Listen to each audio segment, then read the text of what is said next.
स्वागत है आपके अपने ही यूट्यूब चैनल पे।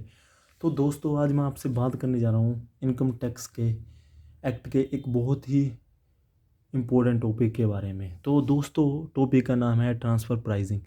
तो दोस्तों, ट्रांसफ़र प्राइसिंग टॉपिक के बारे में आज मैं आपको इंट्रोडक्शन वाली वीडियो डालने जा रहा हूँ। तो इसकी फर्दर वीडियोस में आपको इसकी वर्किंग बताई जाएगी। ये वीडियो सिर्फ आपको इसके बारे में इन्फॉर्मेशन देने के लिए।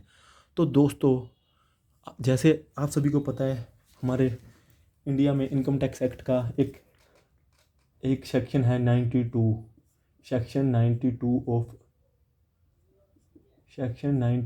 Of income tax act. तो दोस्तों, जो सेक्शन 92 है इनकम टैक्स एक्ट का, ये हमें बोलता है कि जब भी आपने कोई ट्रांजैक्शन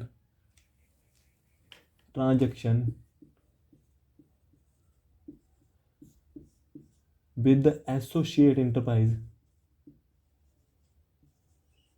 इंटरप्राइज के साथ की है और वो नॉन रेजिडेंट हो,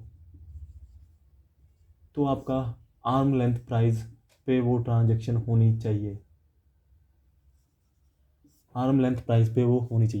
तो दोस्तों, इसमें देखने वाली बात यह है कि जो हमारा 92 सेक्शन बोल रहा है, सबसे पहले इसने बोला ट्रांजैक्शन विद एसोसिएट इंटरप्राइज जो कि नॉन रेजिडेंट है, वो ट्रांजैक्शन आर्म लेंथ प्राइस पे होनी चाहिए। तो हमें दो चीज़ें पे ध्यान देने की बात है कि एसोसिएट इंटरप्राइज क्या है और हमारी आर्म लेंथ प्राइस क्या है। तो दोस्तों, सबसे पहले मैं आपको इस सेक्शन को लेके आने का मोटिव बताता हूँ।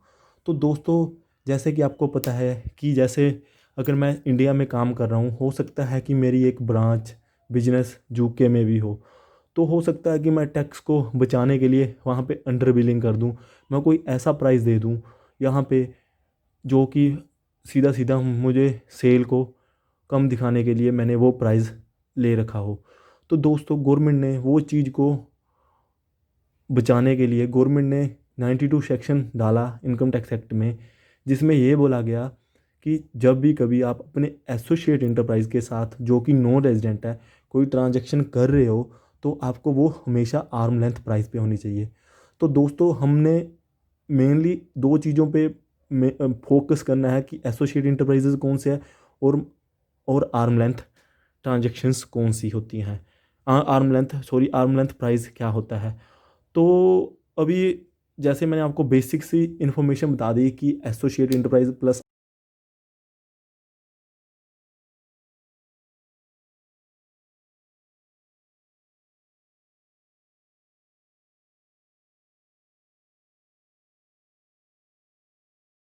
हाँ जी। तो दोस्तों, मैं आपको जैसे मैंने अभी अब इसको रफ कर दिया, तो मैं आपको बता रहा हूँ जो हमने एसोसिएट इंटरप्राइज देखने के लिए कि क्या वो हमारा एसोसिएट इंटरप्राइज है, वो देखने के लिए हमें ये कंडीशंस देखनी पड़ती है।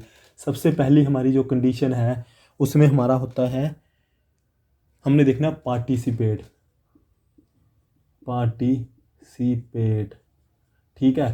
तो पार्टिसिपेट में हमारा फर्दर हमने क्या चेक करना है, अगर कोई इंटरप्राइज पार्टिसिपेट कर रहा है मैनेजमेंट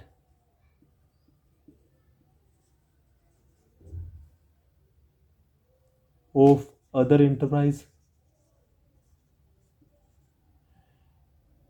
दूसरा कंट्रोल ऑफ अदर इंटरप्राइज,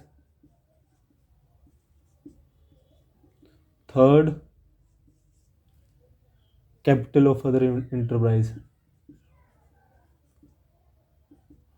तो दोस्तों, सबसे पहली कंडीशन जो मैंने बोली थी कि आपने ये देखना है कि क्या कोई इंटरप्राइज पार्टिसिपेट कर रहा है अदर इंटरप्राइज की मैनेजमेंट में, कंट्रोल में और कैपिटल में, तो उसको उस इंटरप्राइज का एसोसिएट इंटरप्राइज बोला जाएगा। अभी इसमें एक और बात देखने लायक ये है कि जैसे ए ने इनमें से कोई भी कंडीशन बी में की, तो वो तो दोनों होंगे। अगर बी ने ये इनमें से कोई कंडीशन सी में की, ये तीन इंटरप्राइज है, तो ए और सी भी खुद एक दूसरे के एसोसिएट इंटरप्राइज बन जाएंगे। तो दोस्तों, सिंपली मतलब कि जहाँ पे एक और चीज़ लिख लेना, पार्टिसिपेट डायरेक्टली और इनडायरेक्टली। जैसे कि मैंने आपको ये बात बोली है कि अगर ए बी में कंट्रोल कर रहा है और बी सी में कंट्रोल कर रहा है, तो ए और सी भी एसोसिएट इंटरप्राइज बन जाएंगे। तो डायरेक्टली पार्टिसिपेट, डायरेक्टली और इनडायरेक्टली। तो दोस्तों जैसे आपको पता चल गया होगा कि हाँ कि पार्टिसिपेट का मैंने आपको बता दिया। तो दोस्तों अभी जो हमारा सेकंड पॉइंट हमने देखना है, तो हमारा वो सेकंड पॉइंट है hold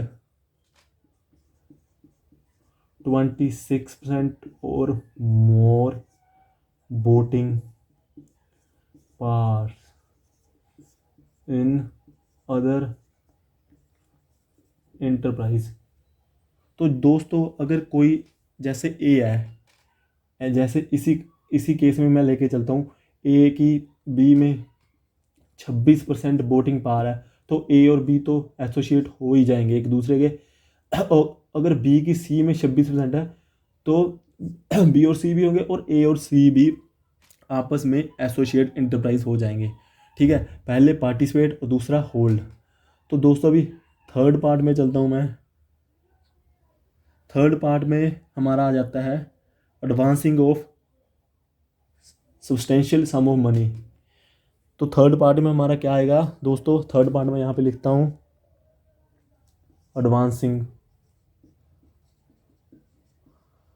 advancing some of money. अभी हमने इस कंडीशन में देखना है अगर कोई इंटरप्राइज ए बी को एडवांस कर रहा है 51% और more of book value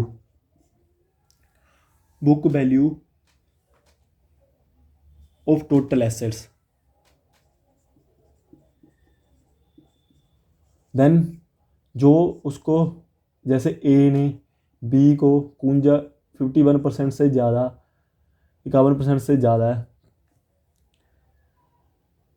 advancing की है तो हम उसको एसोसिएट मानेंगे। हाँ दोस्तों इसमें देखने वाली बात है ये है कि इसमें जैसे बी और सी वाली कंडीशन है, ये कंडीशन नहीं दी गई। तो दोस्तों जैसे मेरी वीडियो लेंथी हो रही है तो मैंने क्योंकि सोच रखा कि मैं 5 मिनट से ज़्यादा वीडियो नहीं डालूंगा, तो आप इन 3 कंडीशंस को देखो और मेरे को कमेंट बॉक्स में डालो अगर आपको कोई कन्फ्यूज़न आ रही है। नेक्स्ट वीडियो में मैं सारी कंडीशंस इसकी बता के प्लस आर्म लेंथ प्राइस की कंडीशंस बता के इसकी सारी जो भी हमारी मतलब कि इन्फॉर्मेशन है कि क्या आर्म लेंथ प्राइस होता है, क्या हमारा एसोसिएट इंटरप्राइज हो जाता है, उसकी डिफाइन उसको पूरा करके तो आपको मैं थोड़ा सा बता दूंगा कि उसके बाद वर्किंग कैसे करते हैं। तो गाइस इस वीडियो में